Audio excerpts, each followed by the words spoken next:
trong khuôn viên của đền Rồng thuộc thôn Xuân Dương, xã Ninh Sở, huyện Thường Tín, tỉnh Hà Tây. Hà Tây cũ bây giờ là Thường Tín, Hà Nội.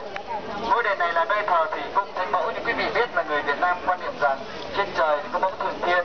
Mẫu Thường Thiên được thờ ở Phủ Dày, thờ ở Tây Hồ, thờ ở Điện Hòn Chén và rất nhiều nơi trong cả nước.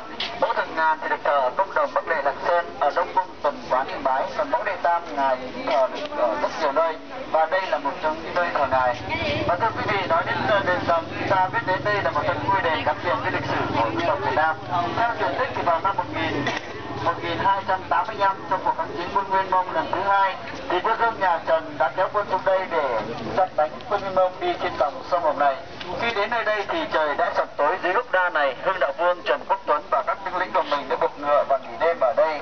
Khi nghỉ đêm ở đây thì ông đã mơ thấy một người con gái mặc áo tròn trắng cưỡi rồng vàng hiện lên và nói với ông rằng: ta là Hoàng Long công chúa, con gái Ngọc Hoàng Thượng Đế, ngày mai ngươi ra trận, ta dân phù cho ngươi. Quả nhiên hôm sau khi quân dân nhà Trần ra trận thì có một trận lốc rất lớn nổi lên làm nhiều tàu thuyền quân Nguyên Mông bị đắm. Trong trận đó quân dân nhà Trần đã thắng lớn và bắt được cả tướng giặc nữa. Khi Thái Hoàng trở về thì ông đã tâu lên vua Trần để cho xây dựng ngôi đền này. Ngôi đền này đã cách chúng ta khoảng 700 năm rồi. Nói thủy cung thánh mẫu thì chắc các anh chị chúng ta cũng đã nghe đến ngài đúng không ạ? Có ai cần phải nghe lại cái tích của ngài không? Vâng, theo truyền tích thì ngài vốn là con gái Ngọc Hoàng Thượng Đế, không may đánh rơi chén ngọc trảm mà bị đẩy xuống Thúy Long Cung. Vua Thủy Tề đã nhận nàng là con nuôi và gả nàng cho một viên quan trong triều tên gọi là Kinh Xuyên. Kinh Xuyên lúc đó đã có một người vợ tên gọi là Thảo Mai. Thảo Mai nhiều người biết đúng không? Và Thảo Mai cũng là một cô gái cũng rất là xinh đẹp nhưng lại có cái tính là chua ngoa đánh đá đập điều cho người khác. Từ khi lấy được nàng Hoàng Long thì Kinh Xuyên lại ít khi màng đến Thảo Mai, chính vì vậy mà Thảo Mai đã ghen tức và tìm cách thu cho nàng là tư thân với giai. Vua Thủy Tề đã tức nàng giận mà đầy đàng hồ Kiêm Quy ở vùng Cọc Cổ. Ở nơi đó thì nàng đã gặp một nho sinh tên gọi là Viễn Ngụ Nghị thuộc tổng phủ Hải Dương. Sau khi kể nỗi oan tình đã nhờ lấy việc xuống dưới Long Cung để tâu lên vua Thủy Tề oan tình của nàng Hoàng Long. Sau khi giải nỗi oan tình thì vua đã phong cho nàng là Thủy cung thánh mẫu, cho cai quản các vùng sông nước để là tích lên qua về mẫu Đệ Tam. Và thưa quý vị, ở ngôi đền này thì quý cô bác anh chị chúng ta có thể là cầu cho mình những điều mà chúng ta đang mong muốn, nhưng có một điều cầu rất linh nghiệm, đó là cầu sâu hiền, cầu dễ thảo.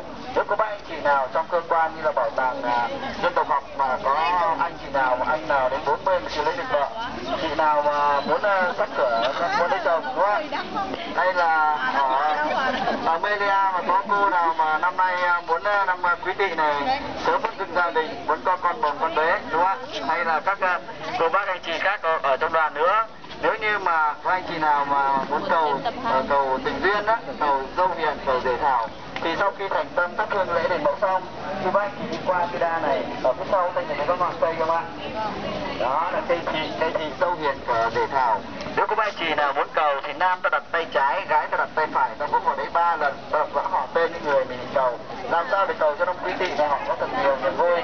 Có một bên là lầu cậu, một bên là lầu cô, là những nơi thờ các quan thần của linh mục thánh mẫu. Khi đi vào lễ, quý vị ta đi vào phía bên tay trái, khi đi qua các ban công đồng tứ phủ ngũ vị tân ông và nơi hậu cung mới là nơi thờ ngài.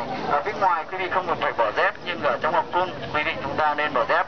Ở ngôi đền này thì cũng có rất nhiều các đặc sản như là bánh răng bừa, rồi thì bánh gật gù, có rất nhiều loại bánh. Cũng ai chưa ăn sáng để ăn thêm. Đi theo dọc đường cây xoài này, quý vị chúng ta sẽ bắt gặp hai quần thể di tích nữa là đền Lũng Thủy và chùa Công Minh. Đền Đại Lộ cách đây là 50 mét nữa chúng ta sẽ đi sang thẳng phía bên kia là đền Đại Lộ. Đền Đại Lộ là nơi thờ đại tàng quốc gia Nam Hải, tứ vị thánh nương, tức là 4 người phụ nữ Trung Quốc được Việt Nam song sánh. Thời gian tham quan toàn bộ quần thể di tích này chúng ta sẽ tham quan trong vòng thời gian là 1 tiếng nữa. Đúng 11 giờ thì mời các bác chị chúng ta trở về tàu. Thì mời các bác chị chúng ta vào.